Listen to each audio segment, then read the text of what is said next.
Hi there, I'm Lee Bagshaw from Simmonds Stewart, and welcome to our VC term sheet deep dive, where we look through in detail a Series A term sheet for a financing round in Southeast Asia.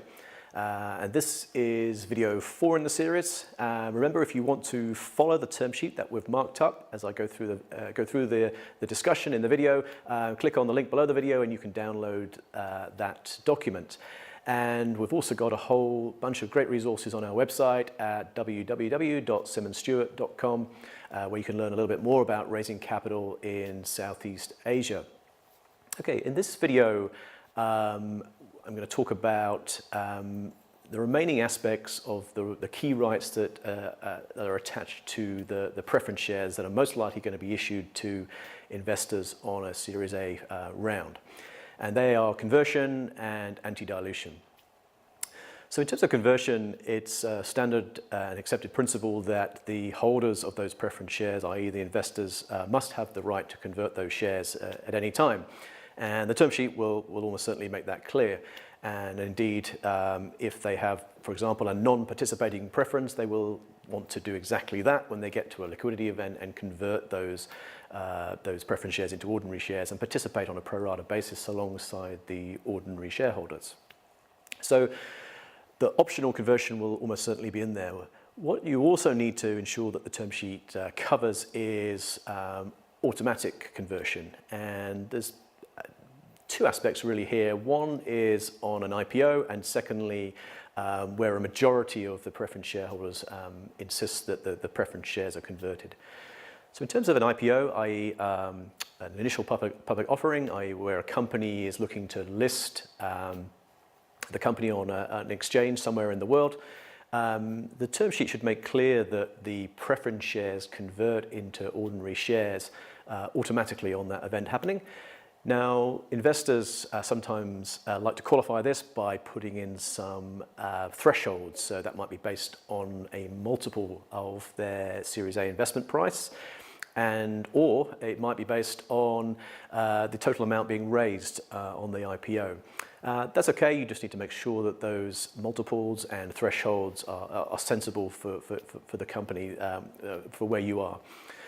The other automatic conversion that you would normally see in a term sheet and put in if it's not there relates to effectively a majority of the preference shareholders being able to force conversion of all of the preference shares if they so wish, so that no one preference shareholder can kind of hold up a particular transaction, where that can be very useful.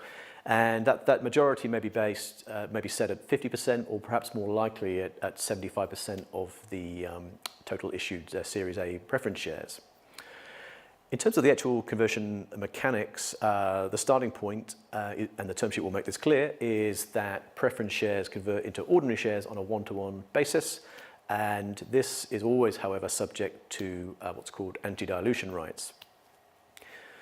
So the next part of the term sheet will be a section on anti-dilution, and effectively this is protecting the investors, the Series A preference shareholders, if the company issues shares on a future financing round or otherwise at a price that is lower than their Series A investment price.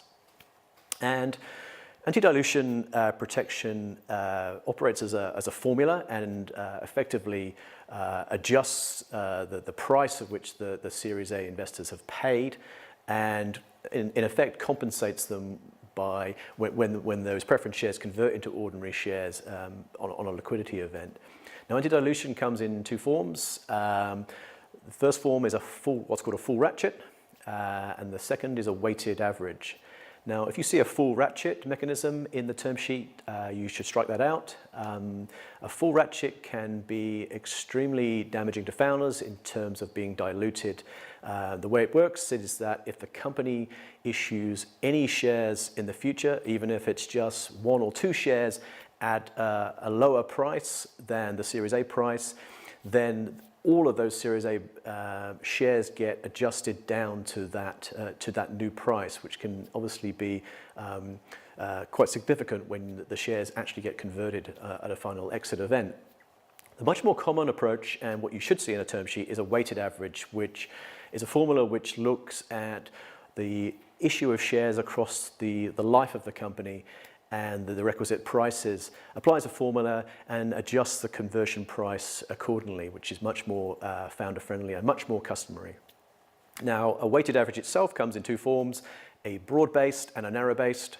Narrow-based looks at just the shares that have been issued, whereas a broad-based takes a more of a fully diluted approach, where it looks at not only shares in issue or that have been issued, but also any convertible securities that are out there, so for example, share options, etc.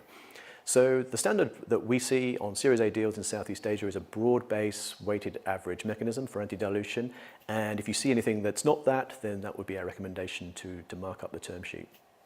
Final thing to say about anti-dilution is that it is normally subject to certain exemptions.